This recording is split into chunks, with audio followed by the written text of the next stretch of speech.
आप इस बात का अंदाजा इससे लगा सकते हैं कि प्लेन में बैठा कोई भी और पैसेंजर जिंदा नहीं बचा। लेकिन जुलियाने के लिए असली खतरा तो अभी बस शुरू हुआ था। अमेज़न के घने जंगल के बीचों बीच ये एकदम अकेली थी। इसने अपने हाथ पैरों से इधर उधर घूमकर अपनी मां को आवाज देने की कोशिश की, लेकिन कोई जवाब नहीं आया। जंगल में आवाज थी तो सिर्फ मेंढकों की, कीड़े मकोड़ों की और चिड़ियों की।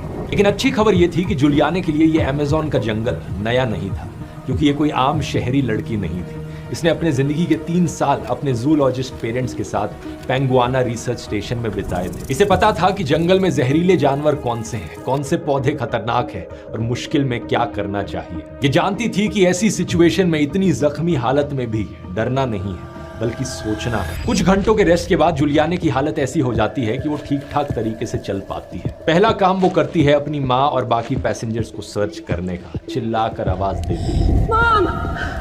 Where are you, Mom? लेकिन कोई जवाब नहीं मिलता। समय समय पर उसे आसमान में उड़ते हुए रेस्क्यू हेलीकॉप्टर्स की भी आवाज सुनाई देती, लेकिन जंगल इतना घना था कि रेस्क्यू हेलीकॉप्टर्स के लिए उसे ढूंढ पाना इम्पॉसिबल था। उसे एहसास होता है कि वो यहाँ पर अकेली है। अब जो कुछ करना है अकेले ही करना पड़ेगा। जिंदा रहने के लिए 2 सबसे इमीडिएट नीड्स हैं, पानी और खाना। यहाँ पर वो अपने प्रेजेंस ऑफ माइंड का इस्तेमाल करती है। जो पत्तों पर जमी वाटर ड्रॉप्स थी उन्हें वो चाट कर अपनी प्यास बुझाती है। इसके बाद वो अपने आसपास खाना ढूंढना शुरू करती है। यहाँ पर बहुत से लोगों को एक मिसकंसेप्शन है कि ऐसे घने रेन फॉरेस्ट में तो बहुत सारी खाने लायक चीजें उगती होंगी, लेकिन ये बात एक्चुअली में सच नहीं है दोस्तों, क्योंकि अमेज़न का जंगल इतना घना है कि यहाँ सनलाइट नीचे तक पहुंच नहीं पाती। तो यहाँ की जमीन पर ज्यादा चीजें उगती नहीं है। सिर्फ 20 मीटर की ऊंचाई पर पाम फ्रूट्स उगते हैं, लेकिन वहां तक पहुंचने के लिए ऊपर पेड़ों पर चढ़ना पड़ेगा, जो बहुत रिस्की हो सकता है।